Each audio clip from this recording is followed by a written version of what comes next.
For decades, silver has been viewed as the quiet metal. Not as glamorous as gold, not as hyped as oil, and not as politically sensitive as rare earth elements. But that perception is rapidly changing. In fact, the United States government has now officially placed silver into a category that very few commodities ever reach: national security importance. This is not a symbolic move, and it is not a coincidence. It is a clear signal that silver is no longer just an investment metal or an industrial input. It has become a strategic asset, and the implications of this decision stretch far beyond the silver market itself. To understand why this matters, we first need to understand what it actually means when the U.S. government labels something as critical to national security. Historically, this designation has been reserved for resources without which modern defense systems, energy infrastructure, and technological leadership cannot function. Oil, uranium, semiconductors, and certain rare earth elements fall into this category. These are materials the government actively monitors, stockpiles, and protects from supply chain disruption. When silver enters this list, it fundamentally changes how the metal is viewed, regulated, and prioritized at the federal level. Silver's importance is rooted in its physical properties. It is the most electrically conductive metal on Earth, the most thermally conductive, and one of the most reflective. These characteristics make it irreplaceable in many advanced technologies. From precision-guided weapon systems to satellites, from advanced radar to secure communications, silver plays a role that cannot be easily substituted without performance loss. In a world where military advantage increasingly depends on electronics rather than manpower, materials like silver become mission-critical. Beyond defense, silver is a cornerstone of America's energy transition. Solar panels rely heavily on silver paste to conduct electricity efficiently. As the U.S. pushes toward renewable energy targets and grid modernization, silver demand is structurally increasing. Electric vehicles, charging infrastructure, and advanced batteries also rely on silver components. This creates a scenario where civilian infrastructure and military readiness are competing for the same finite resource. What makes this situation even more sensitive is the reality of supply. The United States does not produce enough silver domestically to meet its own needs. A significant portion of silver supply comes from foreign nations, including countries that are not always aligned with U.S. strategic interests.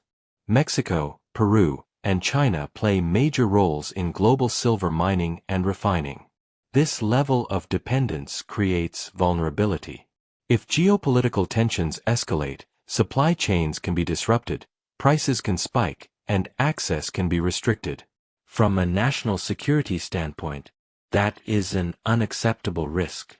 This is why the U.S. government's move is so significant. By classifying silver as strategically important, Washington gains broader authority to influence production, stockpiling, and trade policy. It allows federal agencies to prioritize domestic mining projects, fast-track permits, and potentially subsidize production. It also opens the door for restrictions on exports in extreme scenarios, ensuring that domestic needs are met first. These are tools governments only use when they believe supply security is at risk. Another critical piece of this puzzle is the silver market itself. Unlike gold, silver is consumed. Once used in electronics, solar panels, or medical equipment, much of it is not economically recoverable. This creates a steady drain on above-ground supplies. At the same time, global silver inventories have been declining, while industrial demand continues to rise. This imbalance between supply and demand is one of the core reasons silver has moved into the national security conversation. There is also the issue of price suppression and market structure. For years, silver prices have remained relatively low compared to its industrial importance. Many analysts argue that paper silver markets, derivatives, and futures contracts have distorted price discovery. Whether one agrees with that perspective or not, the reality is that artificially low prices discourage new mining investment. Mines are capital-intensive, slow to develop, and sensitive to price signals. If prices remain too low, future supply becomes even more constrained, exactly the scenario governments try to avoid. From a geopolitical standpoint, silver's elevation mirrors a broader shift in U.S. policy. The era of assuming globalized supply chains will always function smoothly is over. COVID-19, semiconductor shortages, and rising tensions with China have exposed just how fragile these systems can be. As a result, the U.S. is actively reshoring or friendshoring critical supply chains. Silver fits perfectly into this strategy. It touches defense, energy, healthcare, and technology all at once. For investors, this development carries profound implications. When a government begins treating a commodity as strategically essential, market dynamics change. Demand becomes less price-sensitive, long-term procurement contracts become more common, and government stockpiling can remove large quantities from open markets. At the same time, regulatory involvement increases, which can introduce volatility and unpredictability. Silver may no longer behave like a typical precious metal. It may begin to trade more like a strategic resource. However, this does not mean silver is a guaranteed investment win. Government involvement cuts both ways. While strategic importance can support long-term demand, it can also lead to tighter controls, windfall taxes on producers, or intervention in markets during periods of stress. Investors need to understand that silver is moving into a more politicized space.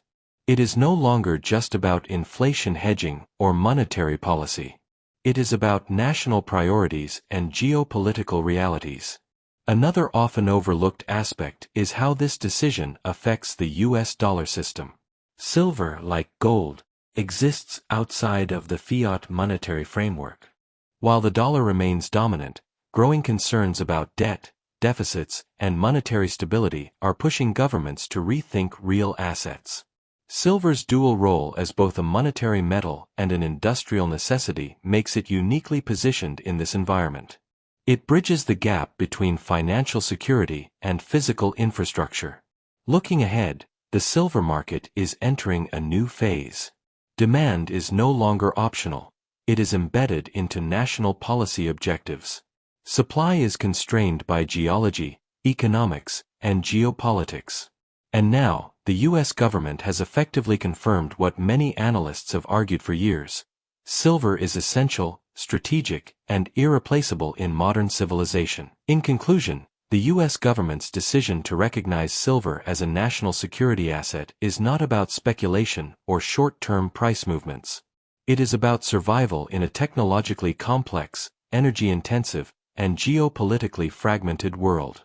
Silver sits at the intersection of defense, energy, technology, and economic resilience. Once a metal reaches that position, it never goes back to being just another commodity. This is a structural shift.